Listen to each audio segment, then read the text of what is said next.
Guys, আসসালামু আলাইকুম। আমি ব্লগি তাসনিমের গ্রুপ থেকে রুবাইয়া বলছি। আমি ব্লগি তাসনিমের গ্রুপ থেকে রাবিয়া বলছি। আমি ব্লগি তাসনিমের গ্রুপ থেকে বলছি সাবিয়া। আসসালামু আলাইকুম, আমি ব্লগি তাসনিম থেকে মেহেদি বলছিলাম। তো গাইস দেখতে পাচ্ছেন এখানে একটা সন্তান আর এখানে একটা কবর আছে। আর গাইস আপনাদের কি বল, তো গাইস দেখতেই পাচ্ছেন এখানে কত সন্তান আর এখানে কবরস্থানও আছে।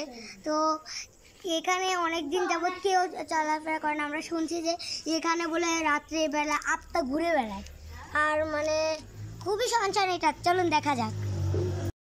তো গাইস এখানে দেখে মানে কি অবস্থা, এটা ঝড়ে মানে ভেঙে একটা মানুষ মারা গেছে এখানে।